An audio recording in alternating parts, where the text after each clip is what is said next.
they're able to talk. Right. You know what I mean? So But I mean, not talk, if you get a message tonight saying I can't comment, ask them to go to my page and see if they can comment, please. okay, all right. Just so we can try to whittle this down and figure out what's Yep. going on. But wait a minute, but can't they just click on like the sub, like the little square that's you on Spring Nuts and go to your page Yes. directly? Well, we're gonna try it this way now. So you share it this time to Spring Nuts. I don't see it. Oh, I just got you, Ryan. You're live. Okay. Sorry, Melissa. We're trying to figure out some No, take your time. Take your technical. time. All right, Ryan, you're up live. Okay. And then we'll go to Spring Nuts.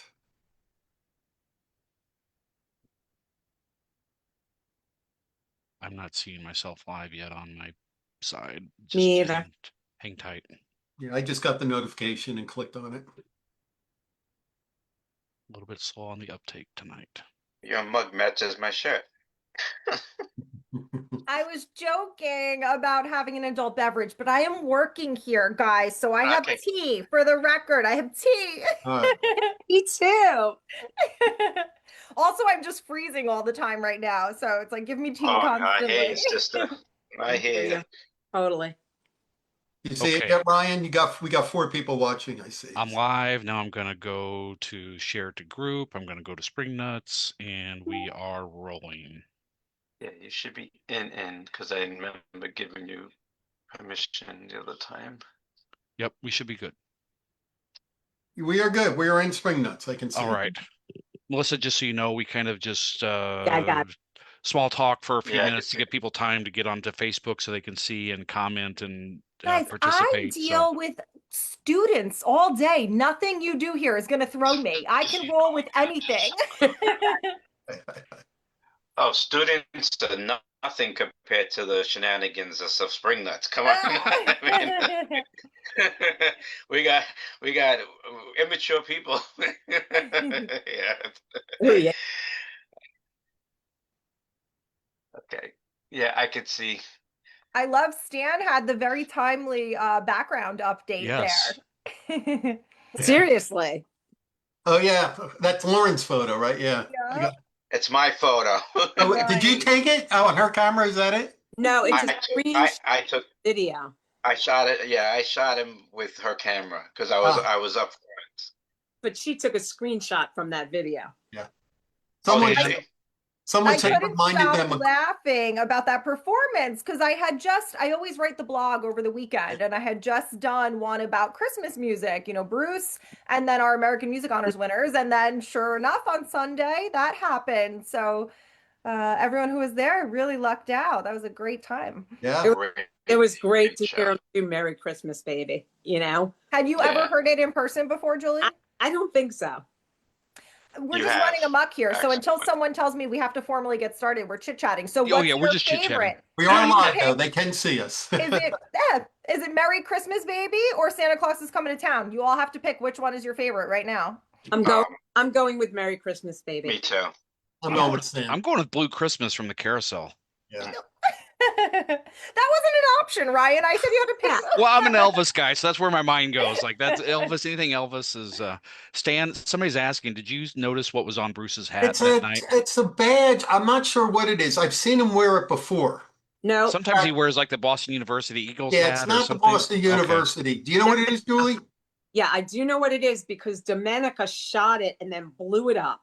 And it's actually a U.S. Secret Service hat. That's it. I've seen him before. Matter of fact, when I first saw him in the Pony Sunday night, when he walked by, I said, "Oh, I've seen him wear that hat before, that baseball cap before." That's what it is. Yes, Secret Service. I bet you he got it from Obama. Could be. Yeah, probably. When he did that. Right? He needs a new one. It's looking kind of aged.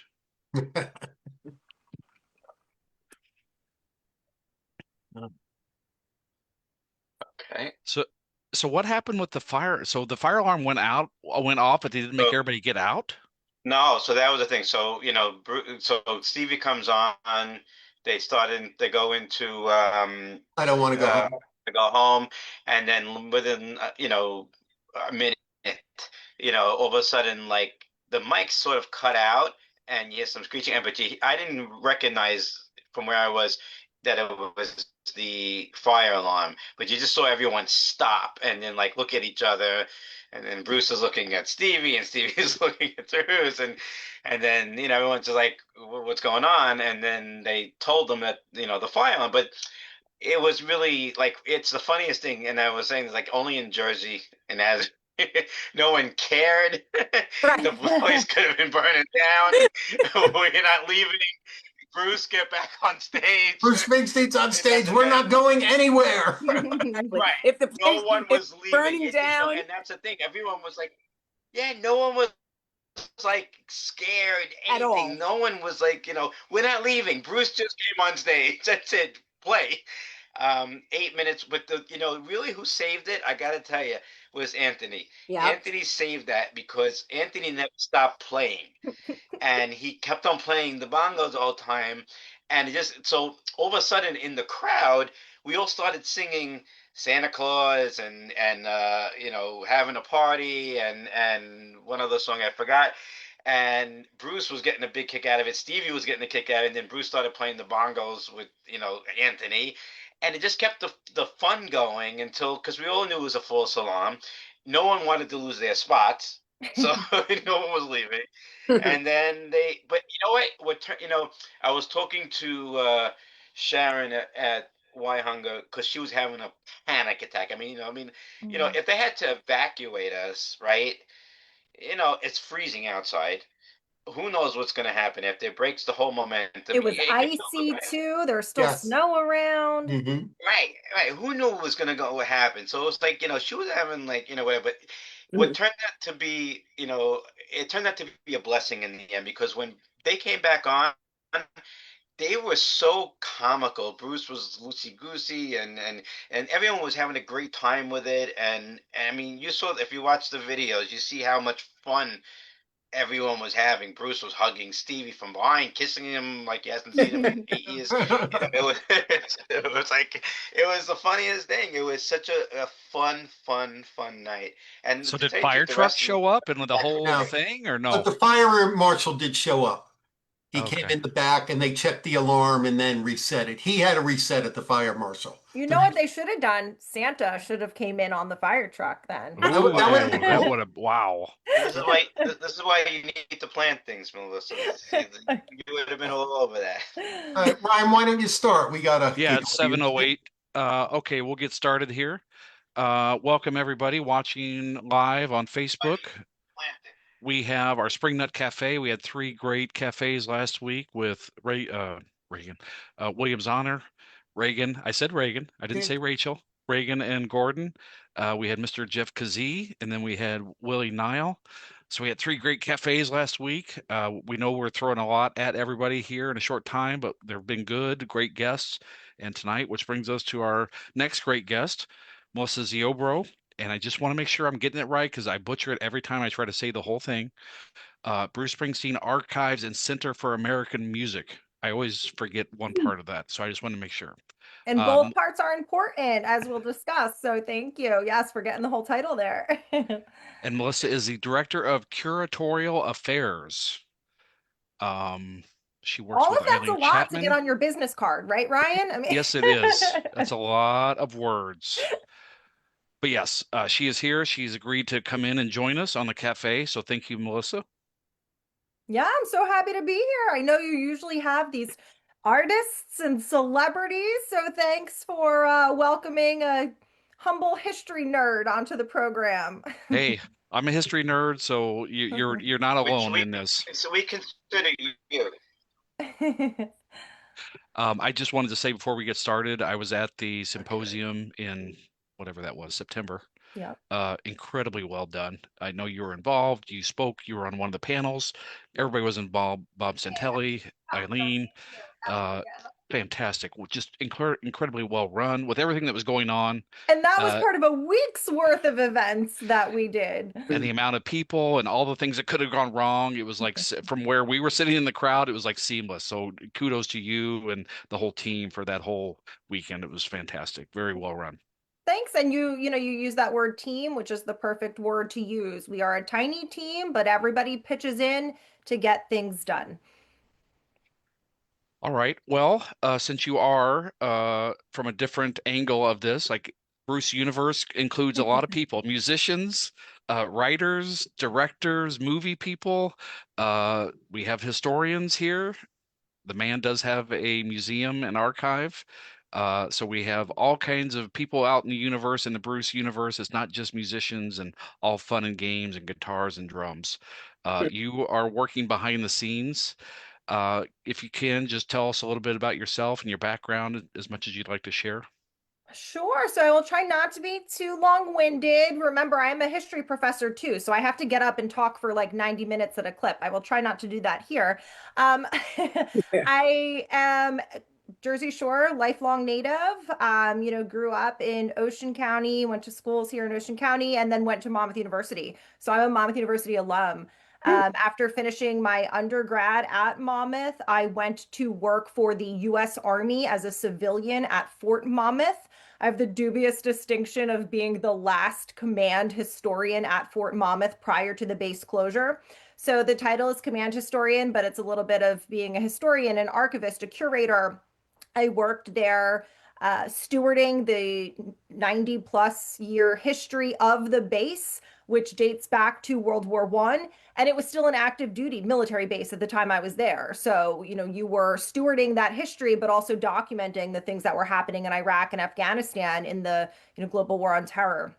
So I was at the base for 7 years. They paid for me to get my master's at Monmouth while I worked full time. I started adjuncting in the Department of History and Anthropology at Monmouth at night while I was still employed full time by the Army. When Fort Monmouth closed in 2011, my job moved to Maryland. And as I always phrase it, I resigned in protest rather than leave the great state of New Jersey. I did not want to go to Aberdeen Proving Ground, Maryland, despite how much I loved my job and how fulfilling I found the work. So I resigned, and I was very, very fortunate in that I moved into a full-time teaching role at Monmouth University. So I've been teaching at Monmouth University for 18 years now, first part-time and then full-time. And in my faculty role is when I first started working with the Bruce Springsteen Archives and Center for American Music. When it moved to Monmouth University, a call kind of went out throughout the faculty. How can this serve our institution? Yes, the archives is of interest to Bruce Springsteen fans and to Bruce Springsteen researchers, but how can it serve our students? I have taught a wide variety of classes at Monmouth, all U.S. history based. So, U.S. history, business and economic development of the United States, history in Hollywood, the Vietnam War, New Jersey history. But I also teach these skills based classes for students who want to learn how to do history outside the classroom, as I did for the Army. So those classes are things like oral history, historic preservation, museums and archives management, etc.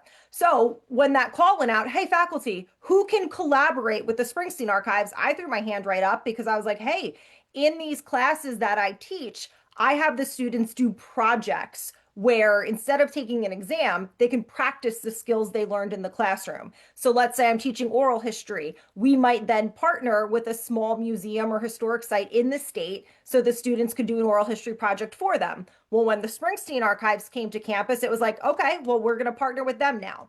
So I'd been partnering with the Springsteen Archives since 2016, and that kind of culminated in 2019, this exhibit that we did with the Monmouth County Historical Association in Freehold, Springsteen, his hometown.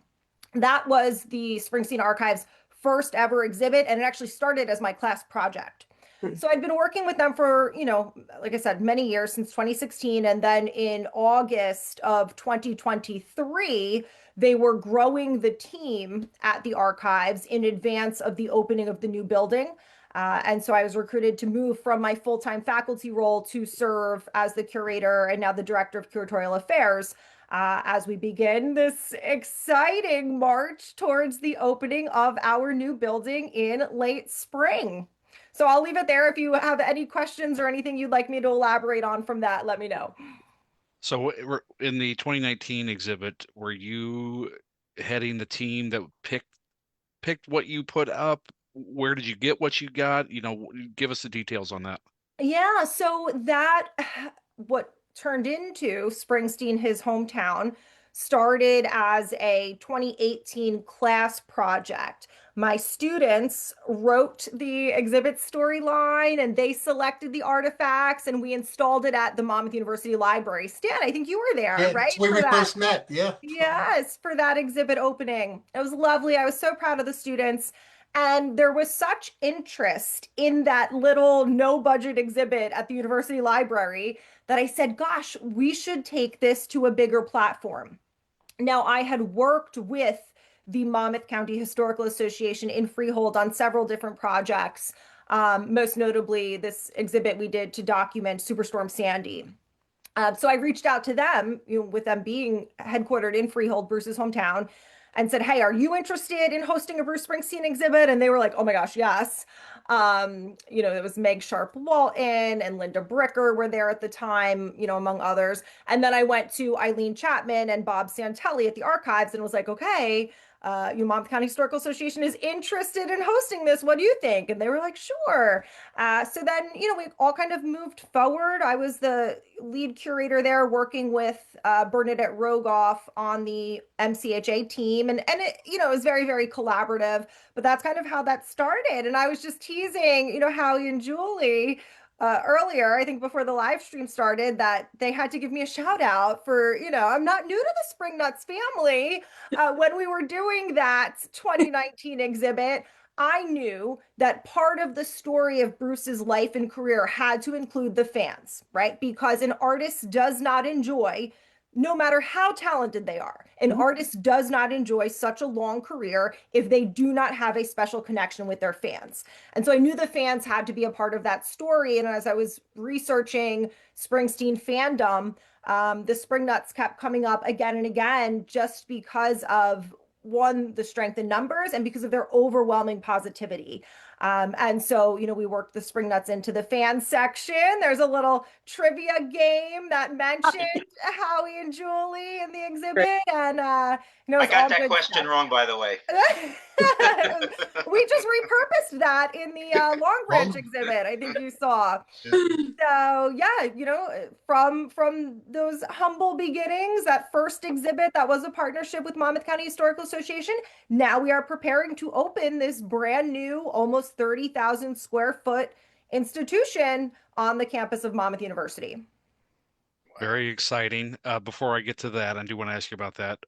What is the latest on the firehouse in Freehold? Like, that was going to be a museum at one point in time. Is that still in the works? It is. So they just launched a website, actually, which people can find. I believe their title is the Springsteen Story Center. There's a partnership between Freehold and us at the archives, while they work out the logistics of getting the property from being a firehouse to being this new center. We're kind of waiting on the sidelines for them to work through their logistics, and then we'll be doing the bulk of the curation. How it will work, and not to give too much away, but that institution will focus on Bruce's early life, kind of exactly what we did in Springsteen, his hometown, actually. And then when we get over to Monmouth, we will pick up with his, Bruce's teenage bands, getting his Columbia Records contract and going from there. Understood. Thank you. Just as a fellow historian, I've had this happen to me 3 times in my life where I've read about stuff from a historical point of view, read all these things, and then I actually go there. And when you see it in person, it just like blows your mind. It's not what you had in mind. One was the battlefield, Custer's Last Stand. Second was Gettysburg, walking the actual field from Pickett's Fence all the way up to the last charge. And then driving through Freehold. Like, the first time I ever drove through Freehold was like 10 years ago. And it's like, for Bruce, I've had this whole universe in my head about what Freehold looked like and the songs and the characters and his dad and riding in the car and all this stuff. And you drive through town and it's like, oh, it's just a town. It's just like a town like I grew up in. Like, you got this whole image and universe swimming around in your head, and then you face reality. Anyway, so on the museum. I just say one thing. One second. So, Brian, 1 second. Go ahead. So when we were in this past Halloween, we marched in the Halloween parade in Freehold, and the Mayor Kane was there after at the American Legion, and they were so excited to talk about the new setup that they're doing, and I think it's supposed to be, from what I understood from him, is that this was supposed to be Springsteen in his ties to Freehold, and his growing up over there, and sort of, that was supposed to be in the firehouse from what they're trying to, put together. But that, I just wanted to put that in there. I'm sorry. Just go ahead, Ryan. No, you're good. You're good. All right. So the archive and the museum, how are things progressing? I have not seen any pictures recently. So how are things progressing? You shooting for late spring, We are correct? on schedule, which is a little daunting when you have to get the exhibits then in the building and open on time. But everything is going beautifully. If you're local, you can drive by. It's on the corner of Cedar and Norwood there. And if you're familiar with the area, it's this fascinating juxtaposition between our building, which has this kind of industrial New Jersey feel to it. And right across the street is the University Library, which is this magnificent white kind of Gilded Age palace. And so to see that old construction and the new is really, really fascinating. But no, construction is on schedule. We, as construction continues on the site, and Torcon manages that, we meet several times a week with the exhibit design firm and other contractors who are helping us bring our vision for the exhibits to life. And if anybody is not aware, we've got a blog on our website, springsteenarchives.org. One of the blogs shows some artist renderings of the exhibits. So very, very exciting. The building is roughly 30,000 square feet. There is a roughly 240 seat soundstage, like a small theater, where on a daily basis you will see a film that orients your museum visit. And then we'll be able to use it for intimate events. There's roughly 10,000 square feet of exhibits, and we can talk about those in further detail if you'd like. But those exhibits are not just about Bruce, they are about American music history broadly, and then also Bruce and the E Street Band.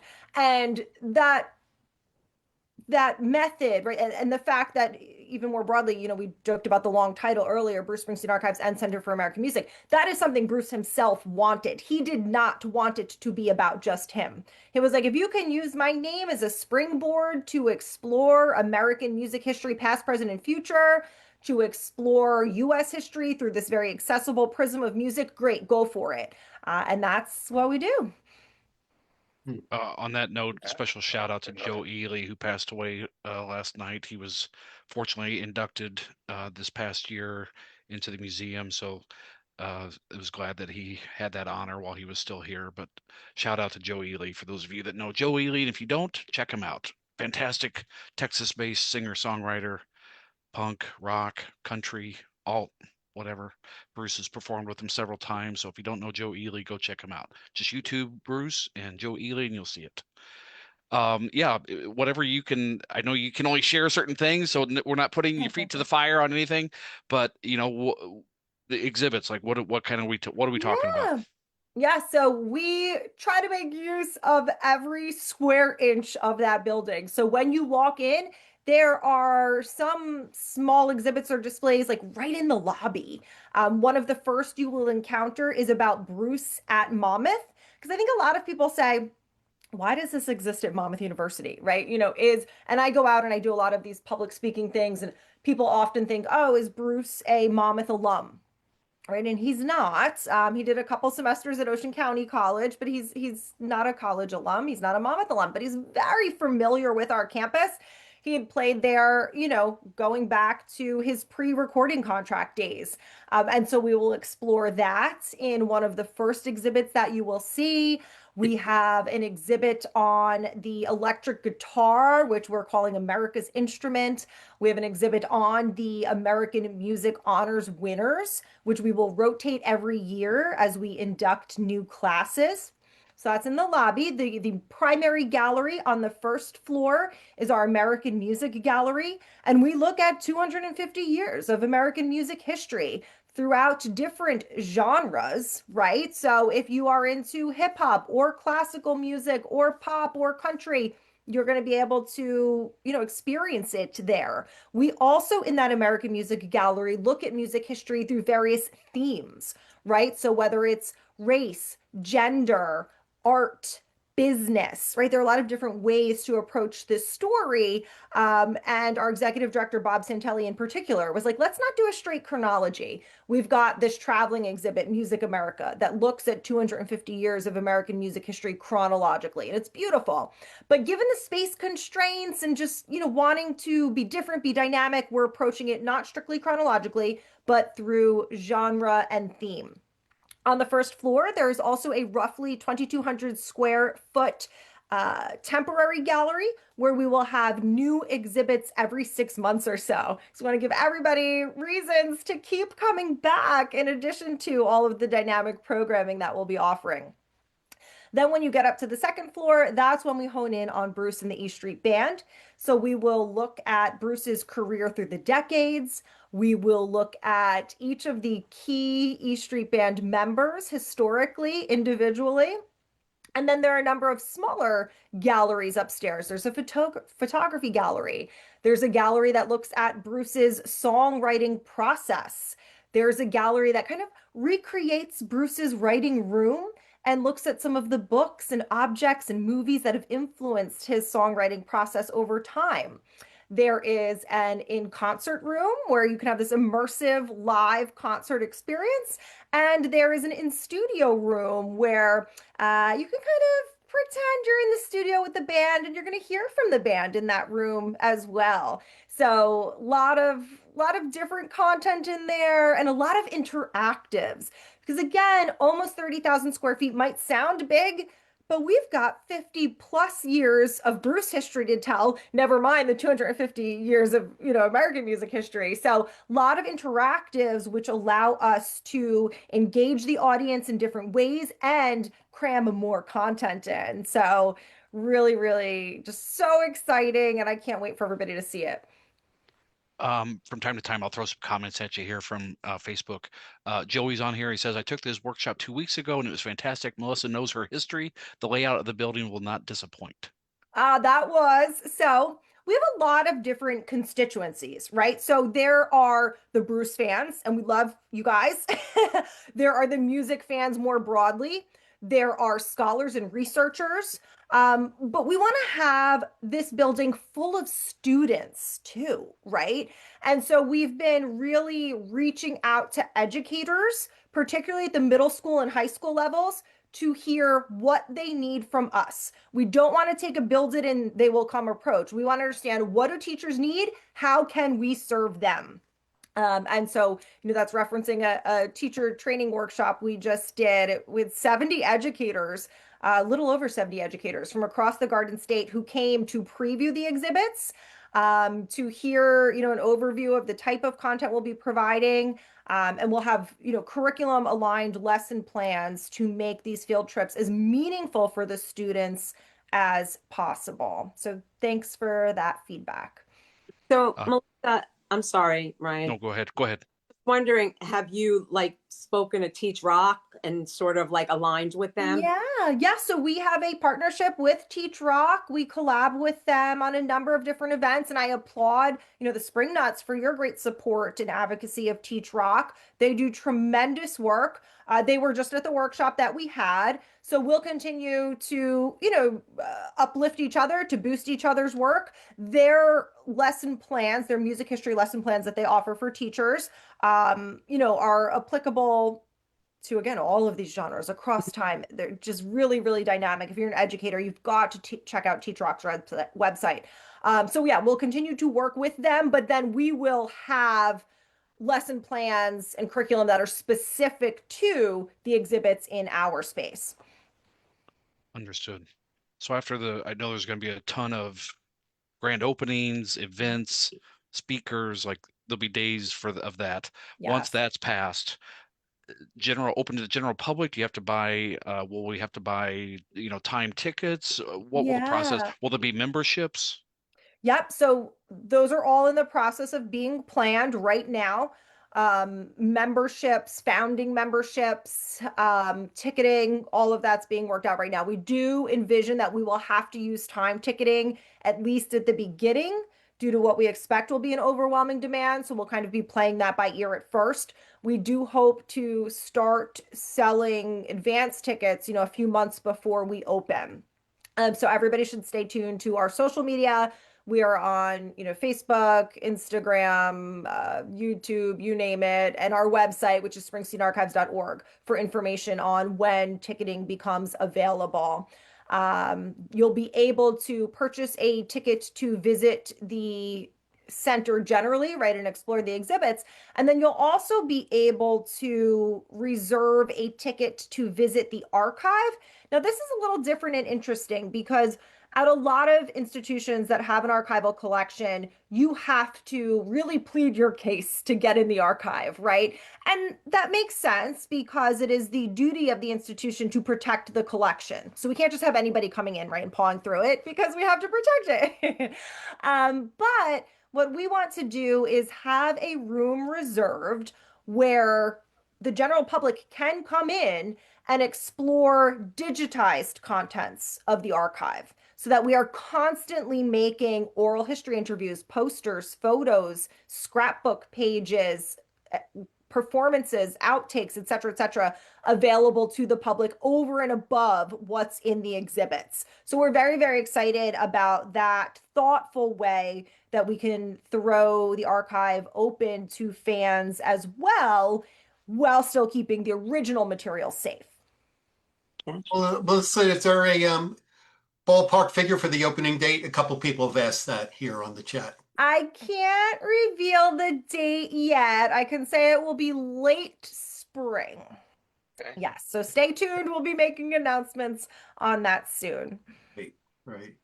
Yes, inquiring minds want to know, but we know you can't reveal anything top secret. So I'm always teasing, like Bob, I can keep a secret. I literally had a safe of classified military documents in my Fort Monmouth archive. I can keep Bruce Springsteen secrets. It's okay.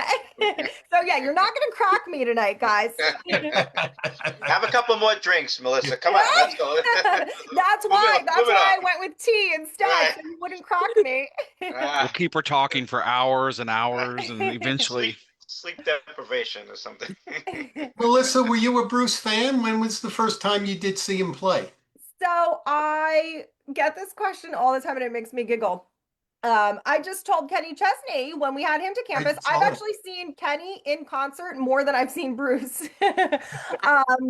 People ask me this all the time. I was a Bruce fan like my whole life. Bruce is just part of my earliest memories because just the age that I am, Bruce was my mom's music, right? So I grew up and my mom listened to Bruce all the time. And, I think of like her prepping for family parties and Bruce would be on in the background, right? So I just always have these warm associations with Bruce and his music. And now my sons, I have two boys, 14 and 18. They both, know and appreciate Bruce's work. My oldest son is a musician. He's a very, very talented piano player. And he could like sit down at the keys and play you Bruce's whole catalog right now. Yeah. So that's one of the things I love about Bruce and his story is the way he connects multiple generations now of families around his music. Yeah, you'll see 3 generations you'll see grandparents and then their kids and then their kids there. I had the blessing of taking my 19-year-old son at the time and my 18-year-old daughter to see 2 shows on this last tour. And I was like, hey, they're not huge fans, but that I'm listening to them all the time in the car and they know. But I was like, hey, just go with me one time so you can see what it's all about. And then after that, if you ever want to go again, great. If not, you went once and you're done. They both loved it. They could not believe how great it was. And I was just blessed that I was able to go. So to your point, like generations, and pretty soon, maybe a 4th generation of fans out there at some point in time. That's I keep saying we need to stock like baby merchandise in our store because there's always a new generation of Bruce fans being born. Yeah. Yeah. Stan brought it up. You interviewed Kenny Chesney, and I watched that over the weekend, listened to it. Very good interview. You did a great job with that. Kenny was I've seen Kenny one time at Soldier Field. Great show. Like you said, very similar to that. Stan, did you want to ask your question about that? Yeah, just curious, Melissa, that was a big get. Just how did that come about that Kenny Chesney said, yeah, I'll do an interview with you, and came down to Monmouth University to do the interview with you? Yeah, it's like a heartwarming story. So we at the archives, we're not unfamiliar with dealing with celebrities, right? Like we've got Bruce visit all the time and we have American Music Honors, but usually when we have these VIP guests on campus, it is the result of months of careful planning. And so the Kenny Chesney thing was funny. He had a book out. And because we are the Bruce Springsteen Archives and Center for American Music, always have my eye on what's going on in the music world more broadly. We're big Kenny Chesney fans in this house. So when the book came out, my husband had pre-ordered it. So his signed copy came, right away. He read it and then I read it. And I said, okay, I'm going to write about this for our blog. We have a blog, again, at springsteenarchives.org. So I'm writing about it for the blog. And in the blog, I just joked, and I really wasn't fishing. I was just joking. And I said at the end of it, do you think Kenny will come on Conversations with Our Curator now that he's an author? Conversations with Our Curator is this free monthly program where I interview authors who have a new music history book out. Sometimes it's about Bruce, sometimes it's, about the Center for American Music piece of our mission. So I was just totally joking. I was not fishing. And someone from Kenny's team reached out, his co-author, actually, the lovely and talented Holly Gleason, reached out and was like, Kenny, he'll come do it. And I was like, I thought it was a joke at first. And she's like, no, Google my email address. You'll see it's really me. And I did, because I just thought it was a joke. And yeah, Kenny, he and Holly were out doing their book tour, and it just so happened he was going to be in the city for Howard Stern and for another event. And he came to Monmouth. When he indicated interest, we said, okay, we'll come to you, or we can go to a fancy recording studio. Like, let's make this work. And he's like, no. He wanted to come in as low key as possible. He wanted to tour the center. He toured the construction site, and it was very lovely. Again, if you go to springsteenarchives.org, you can see it's right on our homepage, the full interview, and then a blog about how it came to be. I'm more articulate in writing than I am when just speaking off the cuff. So you can go read the full story there. But he is lovely, and he has been very much inspired by Bruce, as so many musicians have been. And so Bruce comes up in Kenny's book again and again. They have a lot of similarities in their life and career. And Kenny talks about that at great length, in the book and in our interview. Because not only did Kenny kind of watch Bruce from afar and draw inspiration from that, they've actually had some very meaningful moments together. Kenny, for example, talks about one period in his life where he was kind of struggling with the fame, right? And, we all just saw Deliver Me From Nowhere, Warren Zane's great book on the making of Nebraska. So Kenny was having this moment where he was struggling, and Bruce really spoke to him and connected with him and helped him. So great experience. And it's just lovely when you meet someone, right, who you have a high opinion of, and they only reinforce it and bring that opinion even higher. So it was lovely, and I hope we see him on campus again for events in the future. You look very comfortable. You didn't seem intimidated or anything. And well, it's so funny. I think I teased with him, and I don't know if it was on camera or off. As an oral historian, I have done over 200 interviews. I counted once, I got to 200 and I stopped. But usually, I am interviewing like veterans or military. That was early in my career. And now, of course, I do more music history related interviews, but I've interviewed hundreds of people. So I just tried to tell myself, it's just another interview. Don't be nervous about it. Well, you didn't. You look totally natural. For anybody watching, I highly recommend just go to springsteenarchives.org, and it's right on the landing page. It's and right make there. Sure you get Kenny's book, Heart Life Music. It is a great read, very inspirational, and a lot of Bruce content for our Bruce fans. Yes. I liked how he said he didn't think he had a book in him, but Oh my I God, can't that remember made me giggle if it was because Holly or somebody was like, "Hey, there's a story here. We need to sit down and do this." and it's so funny because I just submitted my final grades for the semester before coming on with you, and I taught oral history this semester.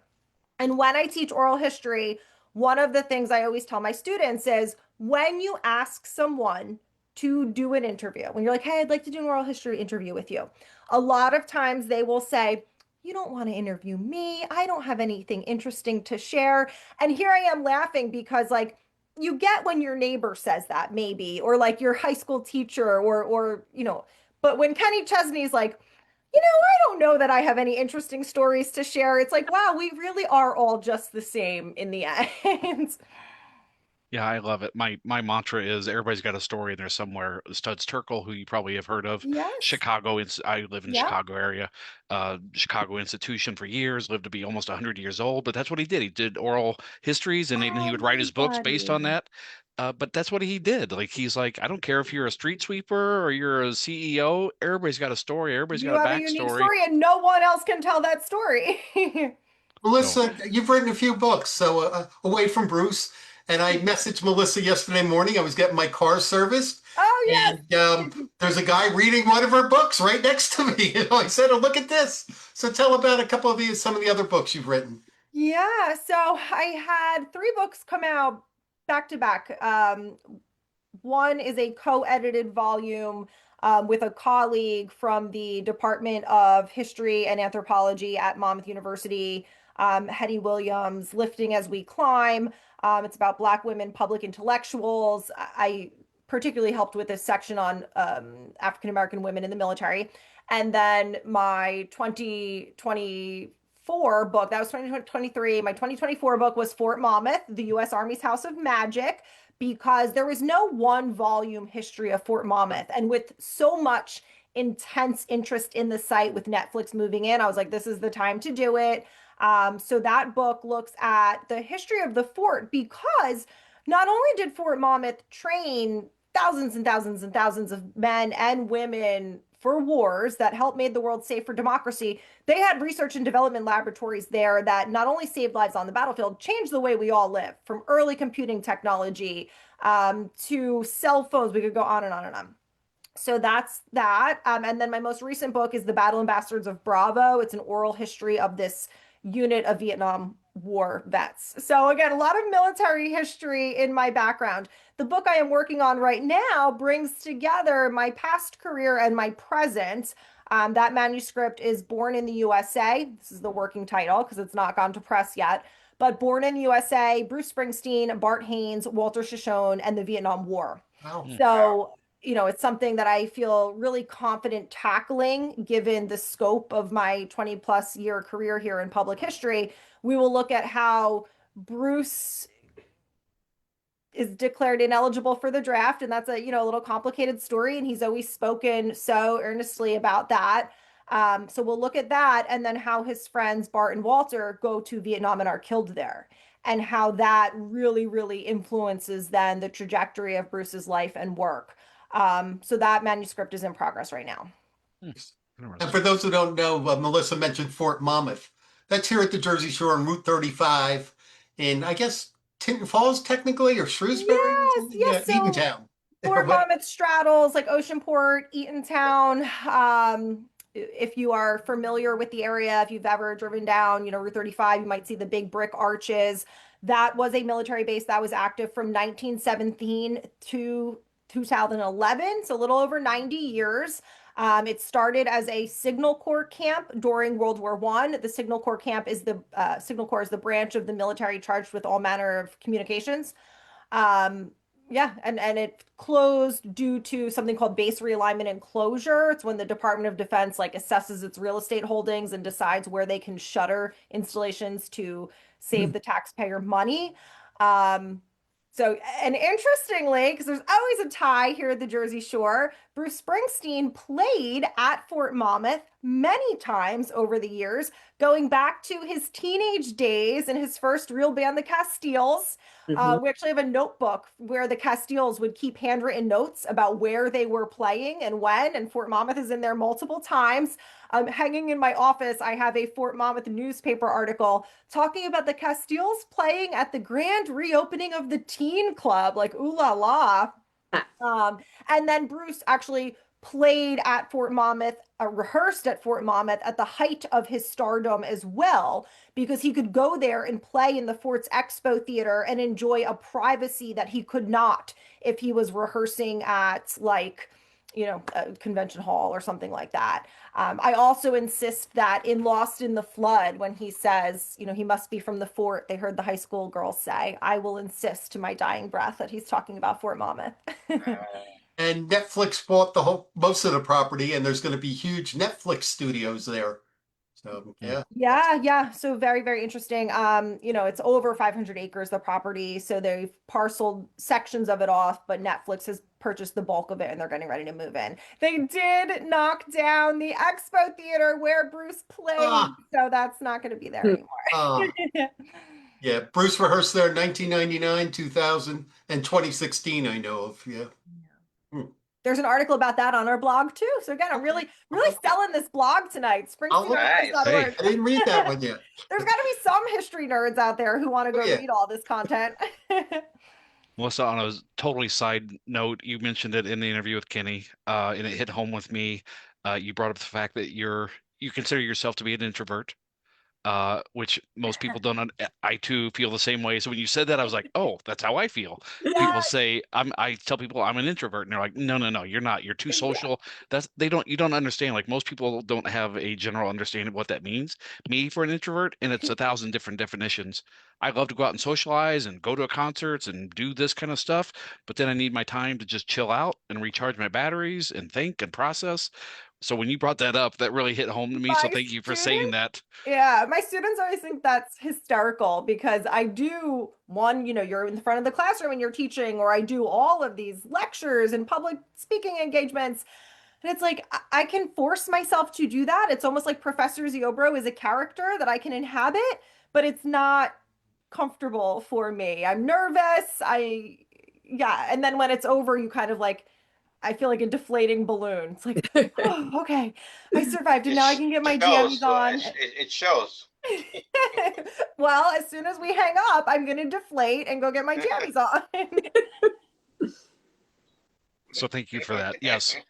Go check out go to Bruce Archives, and it's right there on the landing page, so you can watch that, listen to it. It's a very good read. Kenny just seemed very down to earth, very humble, very kind, always loves his fans, you know, just has that kind of connection with his fans as Bruce does with his fans. Yeah, right. We were talking earlier, I think it was before we started streaming, about, you know, E Street Nation versus, you know, Kenny's No Shoes Nation, and the love and support and dedication of fandoms like the Springnuts is so critical to the longevity of these artists.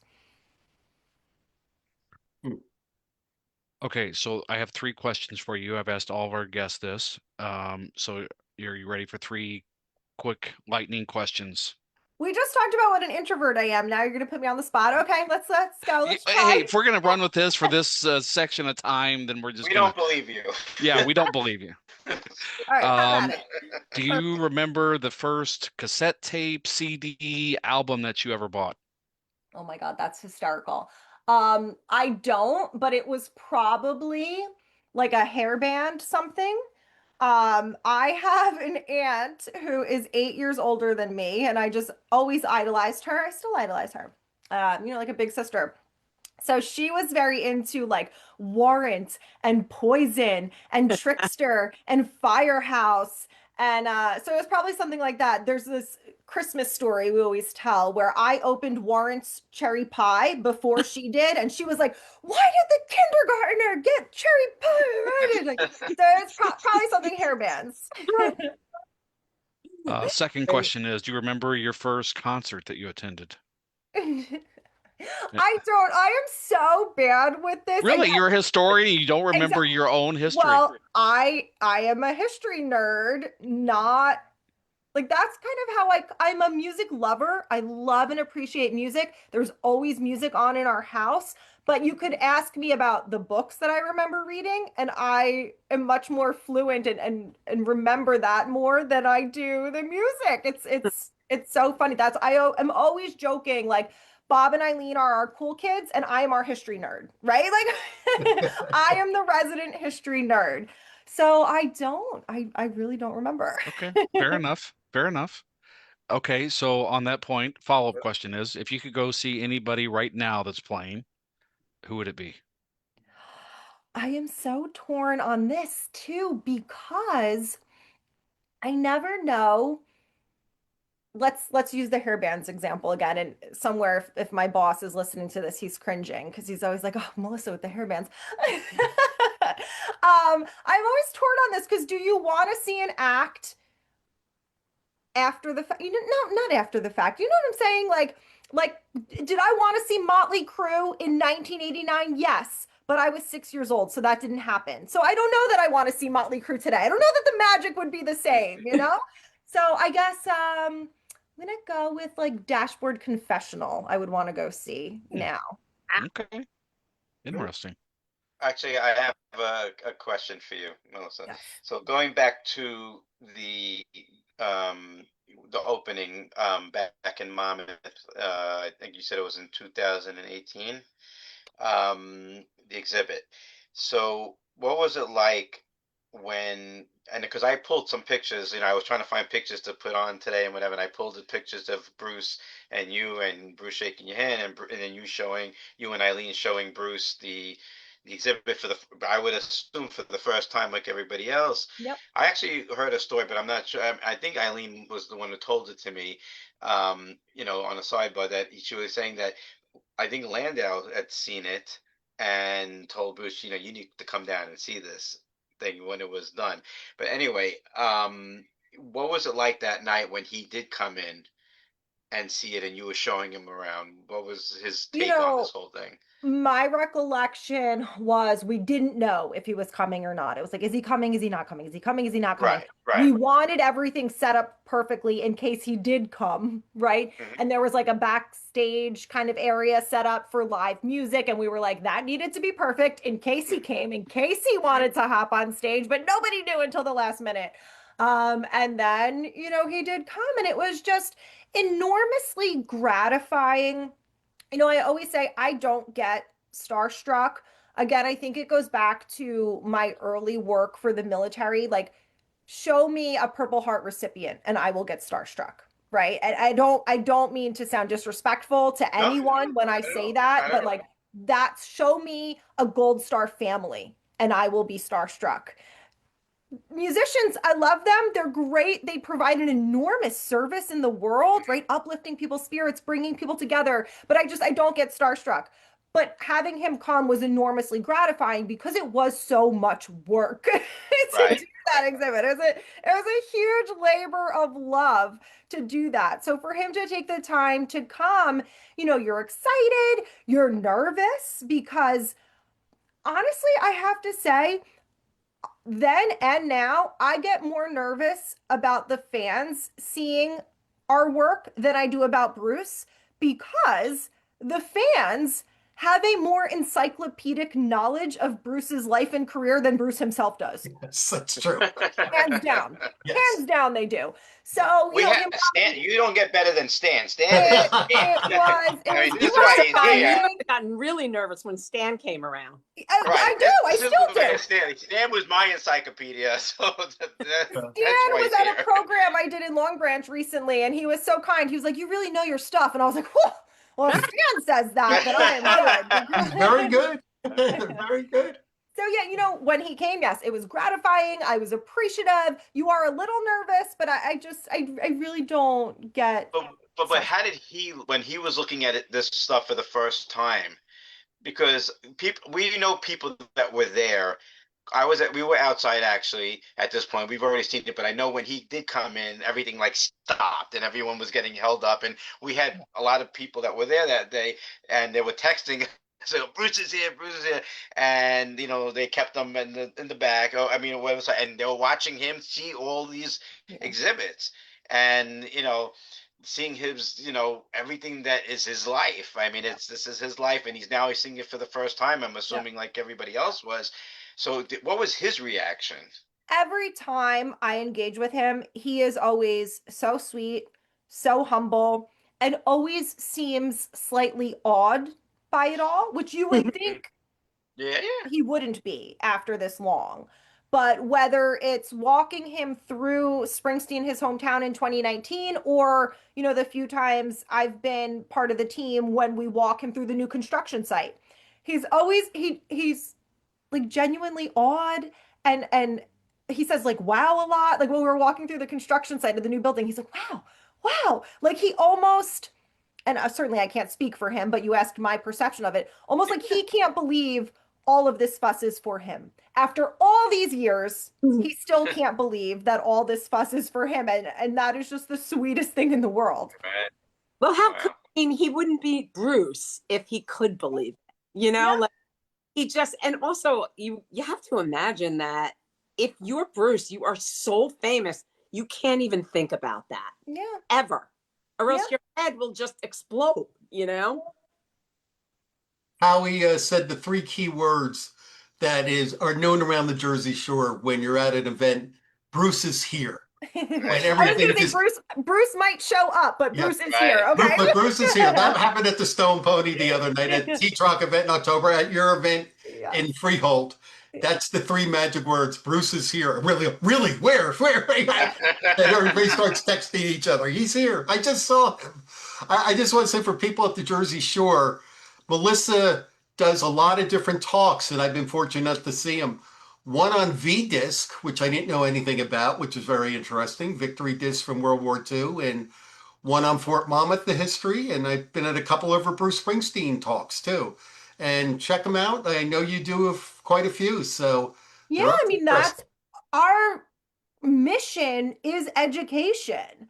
Whether we are talking about the kids on the school field trips that we hope will be coming through the new center constantly, or whether that means programming, or it means publications, or it means me getting out to libraries and other historical societies and senior centers, we are seeking to educate the public at every turn, because education can be fun, right? I mean, that's the thing. I think as a life, again, I've been a practicing public historian for over 20 years, and I encounter a lot of people who are like, oh, history is boring. Well, if you think history is boring, it's only because it's been taught to you wrong. It's because, unfortunately, you've been taught that history is about memorization. I would think that's boring too. But history is just about good storytelling that helps us understand who we are, how we got here, how we can be our best possible selves going forward. And I think music is one of the most accessible prisms through which we can understand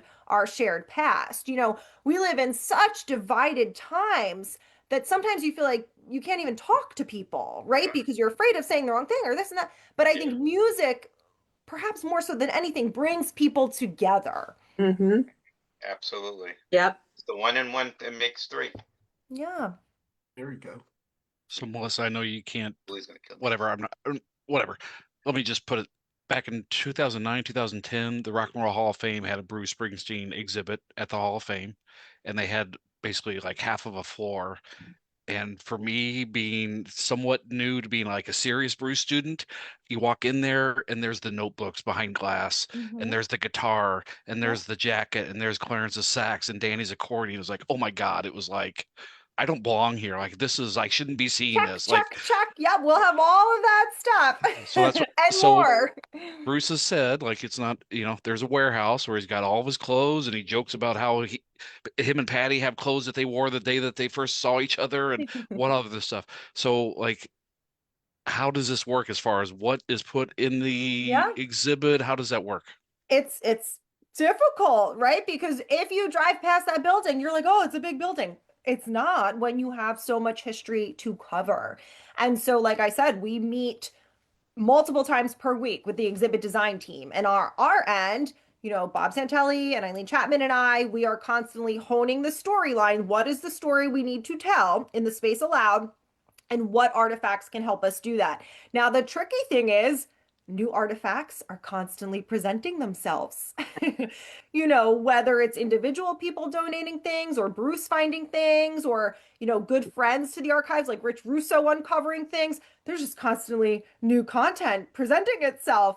And so I think it's a blessing and a curse. Right now, sometimes maybe it feels like a curse because it's like, okay, we finished the layout, the schematic for this case. Oh no, now here's a new poster that was just donated about Bruce playing at Monmouth College in 1972. And you're like, why am I going to stick this in? But I think that's going to make our site so vibrant because even the quote permanent exhibits will constantly be having these minor tweaks and these upgrades as we swap out to incorporate new treasures that are presenting themselves.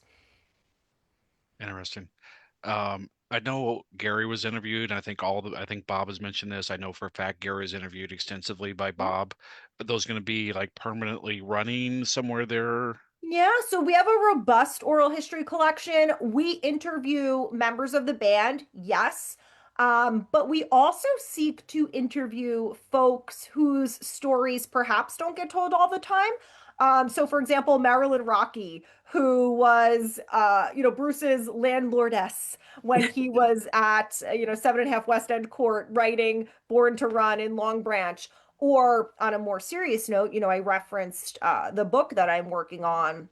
I had the opportunity to do in-depth oral history interviews with Bart Haynes. Bart Haynes, again, the drummer in Bruce's first real band, the Castiles, who was killed in Vietnam. I was able to interview his sister and a medic who was there with him the night he was killed. Wow. And so our oral history program is something I'm very, very proud of as well, because it allows us to constantly be documenting new stories that are important to, Bruce's life and work. So the interviews always live in the archive. How can folks access them? Well, snippets of them will work their way into interactives in the museum. So they'll be like on a loop. You'll be able to see them all the time. Others will be part of these weekly menus that people can come in and access in the archive. And then others are available in full for serious researchers. So yes, doing oral history interviews, something that's constantly on our mind, whether it's with members of the band or with these other characters in Bruce's life story who have so much to share and who often slip under the radar. And on that note, like, is there an idea that at some point in time, like possibly, Joe Ely's papers could wind up there at the archive, or, any artist? Yeah, we get questions about this all the time. And just as a best practice in the archival space, you just have to take each offer as it comes. I think as a historian, history lover, music lover, the knee-jerk reaction would be like, yes to everything. But actually, it would be unethical to take things if you do not have the space or the staff to steward them properly. So, the answer is we take it as it comes, and we have to make tough decisions about what we can and what we cannot take, because at the end of the day, it is an enormous responsibility to be the stewards of these primary source materials. And we have to keep that in mind at all times. Absolutely. So- Howie, Julie, Stan? Yeah, I have lots of questions, but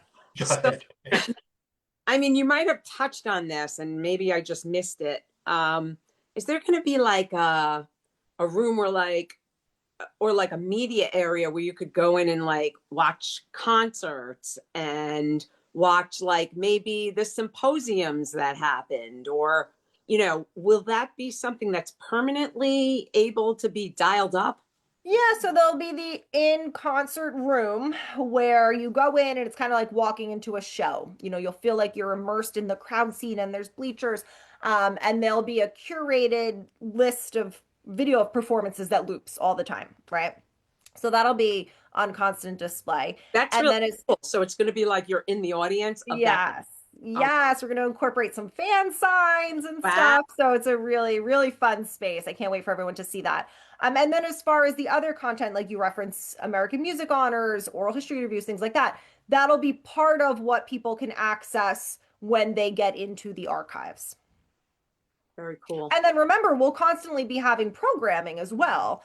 So, we recently hosted a replay of American Music Honors 2025. We'll constantly continue to do that type of programming too. It sounds amazing. Is it going to be like open a certain amount of days a week? We expect we will, again, we're still working on the exact hours, so nobody write this down and hold me to it. But we expect we'll be open 7 days a week to start. Because we think there's going to be, I just said though, don't write that down, anybody. Because Melissa says We broke there her. will be such overwhelming demand.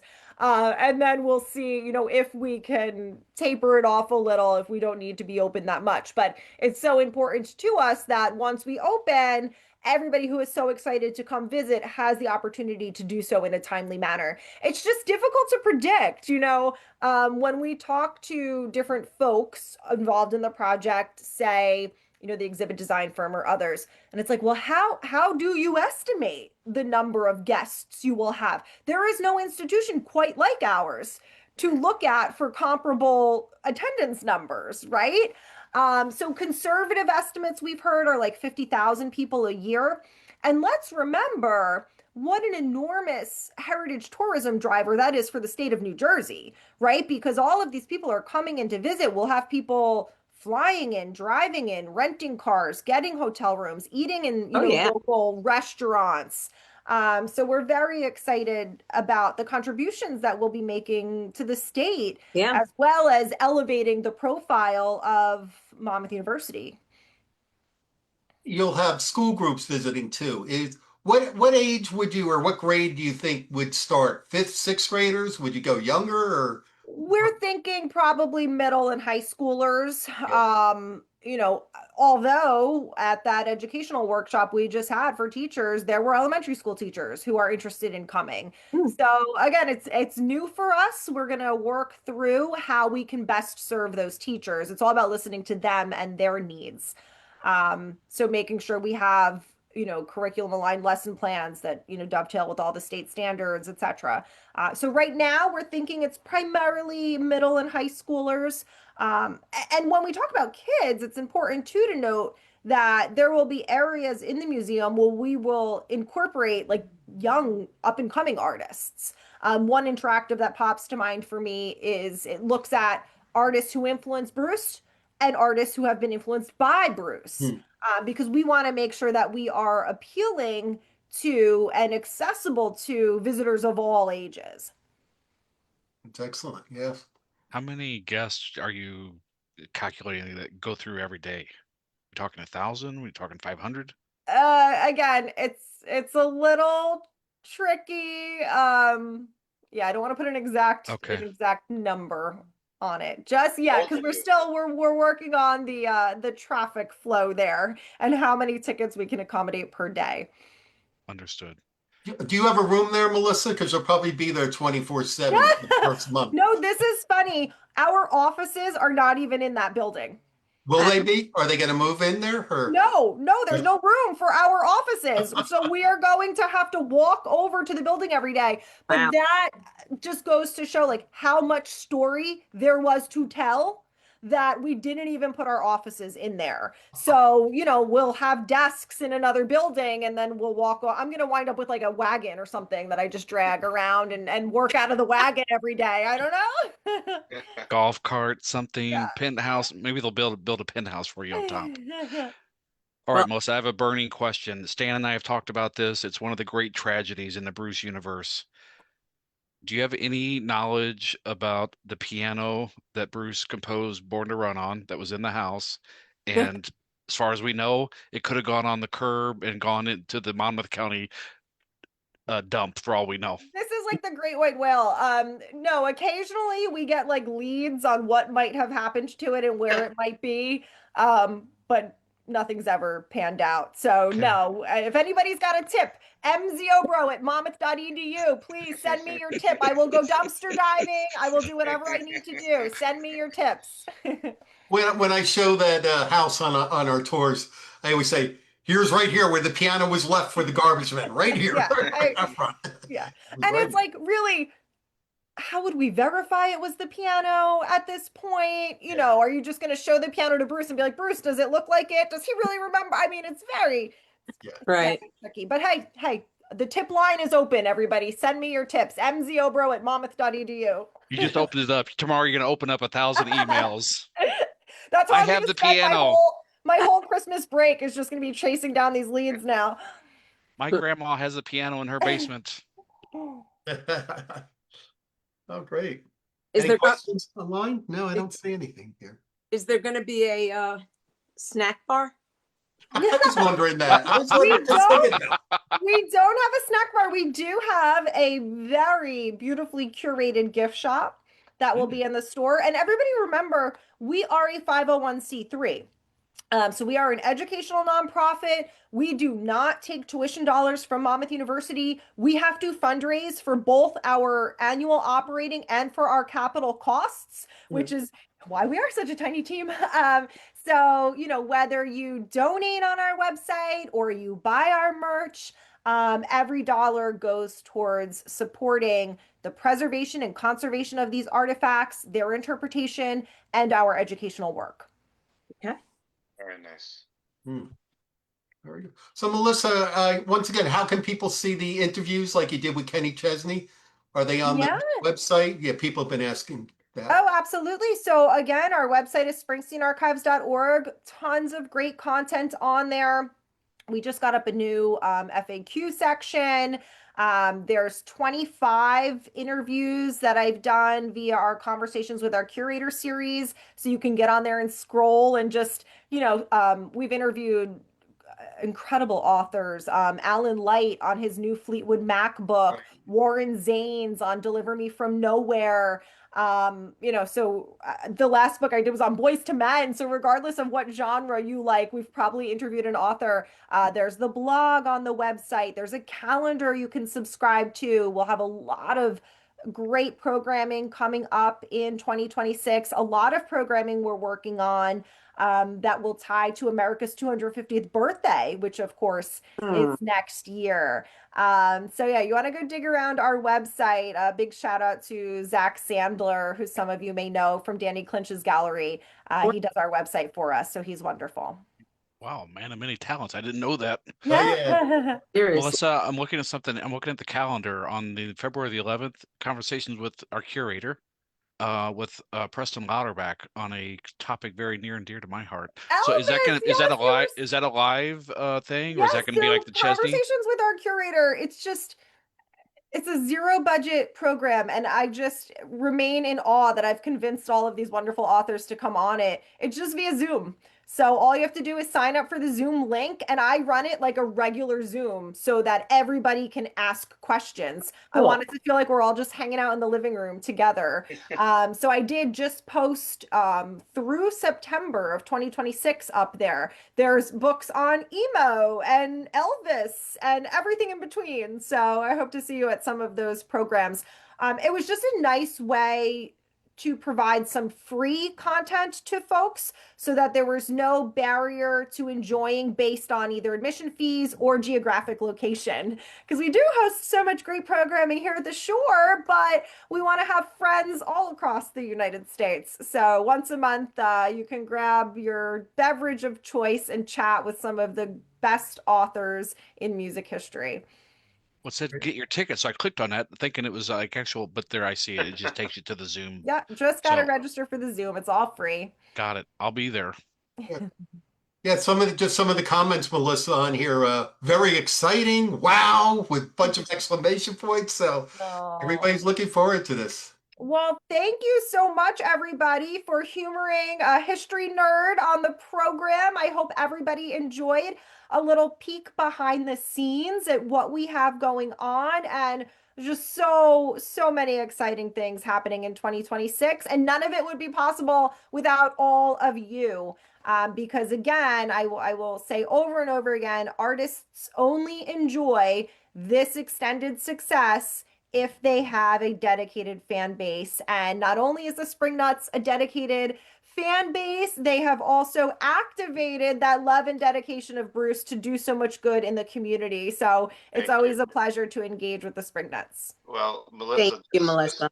thank you. I just want to say, obviously this is something I've relayed to, Bob and Eileen in the past, but I'm telling you as well, you know, we're always here to support whatever the archives does and whatever help you need, and I know I can speak for the group because they all are very excited about this. Whatever you guys need, we're on board.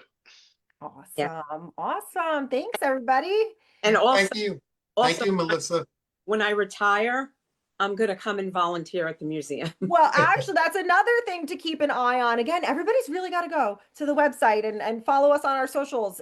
We're going to have a docent application going up soon because we will have, we occasionally use volunteers. The Asbury Ushers have been amazing at some of our events, but we will have a docent program where we have volunteers in the building every day helping to guide folks on their visit.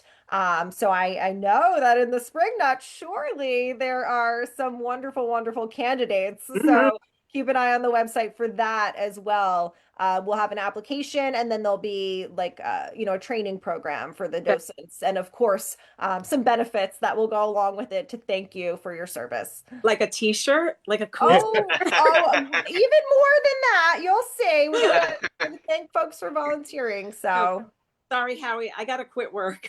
yeah. I may quit myself.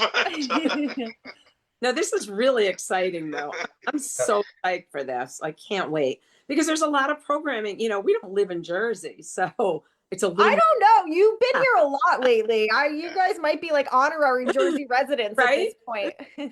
But like we've missed so many things, and a lot of things are on Saturdays, which we can never go to. So make sure that museum's open on Sundays, please, please, Yeah, please. that is the plan, definitely. All right, good. Can't wait. And we'll bring friends. Awesome. Well, thanks everybody. Thank you for your time, Melissa. Appreciate it. Thank you so much, Melissa. Thank you so Yes, much. have a great night. Yeah, good night. Okay. Bye-bye. Everybody Thank you, watching, everybody. have a great night. Yeah. Thank you for tuning in. Be well. Howie will be working on more dates for January, so we'll get those out as soon as possible once we know more details. Yes. Yep. All right. All right. Happy holidays, everybody. Good night. Thank you. Yes. Have a good Bye-bye. night, Thank everybody. you, Melissa, again. Thank you. Yeah. Bye-bye.